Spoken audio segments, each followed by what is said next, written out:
Nama saya Raihan Devitra, kelas 12 IPS 2. Saya Hirzi Najwan Hartono. Perkenalkan, nama saya Aisyah Putri. Perkenalkan, saya Oksi Felindra Hermes dari kelas 12 IPS 2.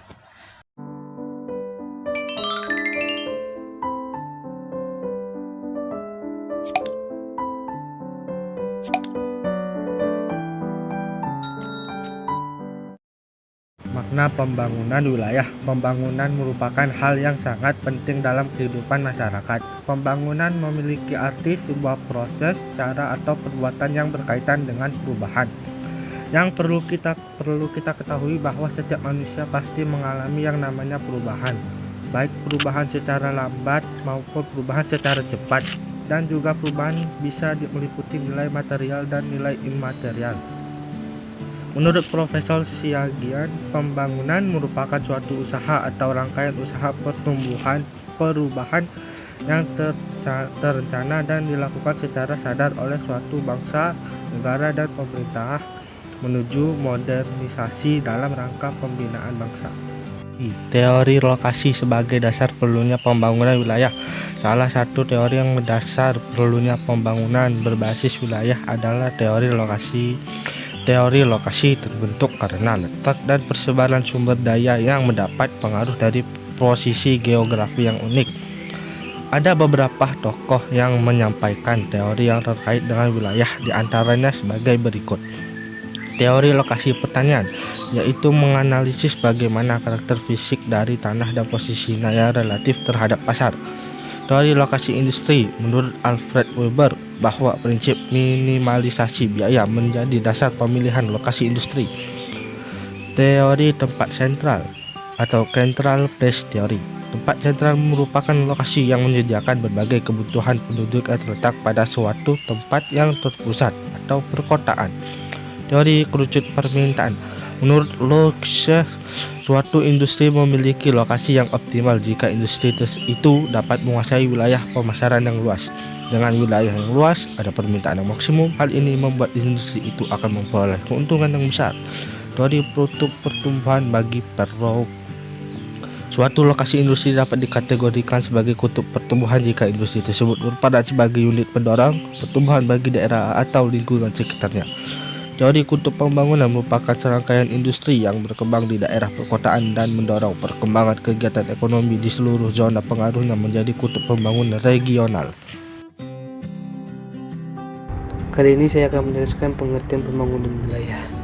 Pengertian pembangunan wilayah adalah upaya mencapai pembangunan berimbang, balanced development, seperti terpenuhinya potensi-potensi pembangunan sesuai dengan kapasitas pembangunan setiap wilayah atau daerah yang beragam. Dalam ilmu geografi, konsekuensi pembangunan wilayah adalah sebagai berikut. Yang satu adalah teori tempat sentral. Teori ini menjelaskan hubungan kota sebagai pusat pertumbuhan dengan pemukiman kecil di sekitarnya. Contohnya 1. Tempat sentral berhierarki 3. K3. Tempat sentral jenis ini merupakan pusat pelayanan berupa pasar yang senantiasa menyediakan kebutuhan barang-barang konsumsi bagi masyarakat yang tinggal di daerah sekitarnya. Yang kedua adalah tempat sentral berhierarki 4, atau yang disebut juga dengan K4. Tempat sentral ini memberikan kemungkinan jalur lalu lintas yang paling efisien kepada daerah di sekitarnya. Tempat sentral ini juga disebut sebagai suatu situasi lalu lintas optimum. Yang ketiga, tempat sentral berhierarki 7, atau yang disebut dengan K7. Tempat sentral ini memberikan kemungkinan jalur lalu lintas yang paling efisien kepada daerah di sekitarnya. Tempat sentral ini juga disebut sebagai situasi lalu lintas optimum. Yang kedua adalah teori sektoral, mempelajari faktor-faktor yang memengaruhi terbentuknya wilayah sentral. Misalnya, wilayah yang ideal adalah wilayah yang dapat mendistribusikan barang dalam jarak minimal namun keuntungannya relatif sama. Teori sektoral menitik beratkan pada memaksimalkan keuntungan sebagai tujuan utama industri.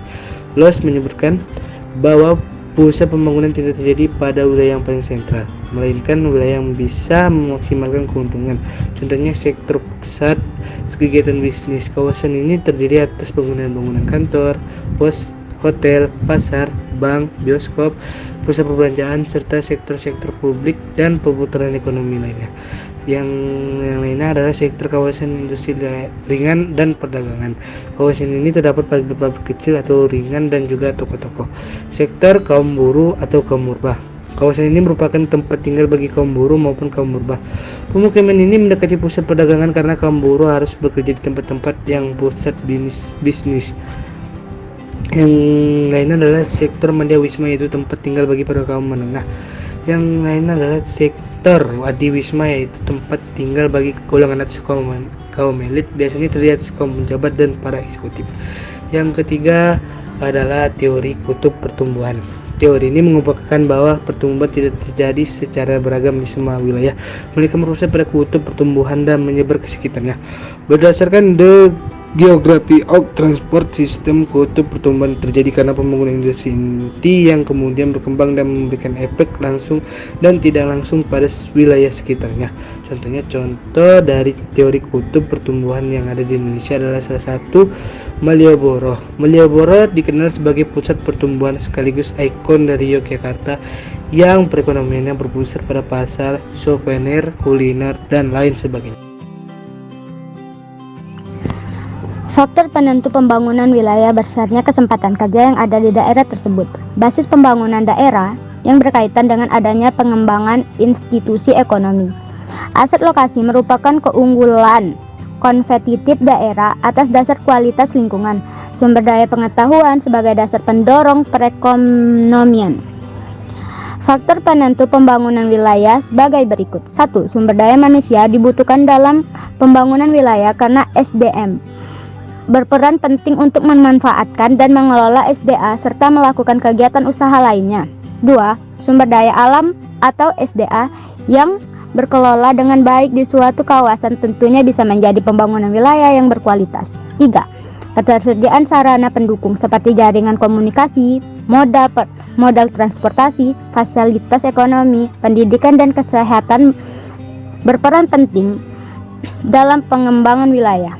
4. Faktor fisik membawa pengaruh besar terhadap perkembangan pembangunan wilayah. Adapun jumlah aspek yang termasuk faktor fisik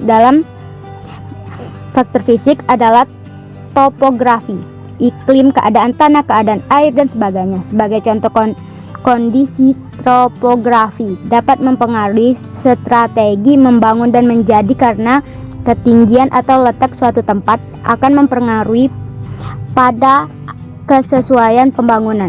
Faktor menentu pembangunan wilayah sebagai berikut. 1. Sumber daya manusia dibutuhkan dalam pembangunan wilayah karena SDM berperan penting untuk memanfaatkan dan mengelola SDA serta melakukan kegiatan usaha lainnya. 2. Sumber daya alam SDA yang terkelola dengan baik di suatu kawasan tentunya bisa menjadi pembangunan wilayah yang berkualitas. 3. Ketersediaan sarana pendukung seperti jaringan komunikasi, modal transportasi, fasilitas ekonomi, pendidikan, dan kesehatan berperan dalam pengembangan wilayah. 4. Faktor fisik membawa pengaruh besar terhadap pengembangan pempengaruhan wilayah. Adapun sejumlah aspek yang termasuk faktor fisik adalah topografi, iklim, keadaan tanah, keadaan air, dan sebagainya. Sebagai contoh, kondisi topografi dapat mempengaruhi strategi pembangunan yang terjadi karena dalam ketinggian atau letak suatu tempat akan berpengaruh pada kesesuaian pembangunan. Pertama, aspek utama pembangunan wilayah.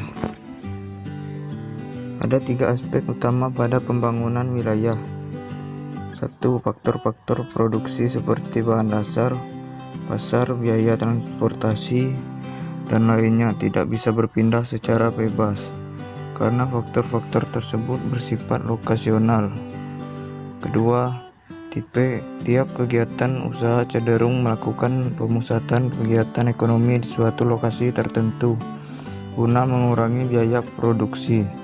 Ketiga, distribusi produk antar wilayah tidak mungkin sempurna karena ada biaya transportasi yang perlu dipertimbangkan. Kedua, pentingnya daya dukung dalam persamaan pembangunan wilayah. Pentingnya daya dukung wilayah untuk perencanaan pengembangan wilayah. Daya dukung wilayah dapat kita maknai sebagai seberapa besar populasi yang dapat hidup tanpa merusak ekosistem secara permanen.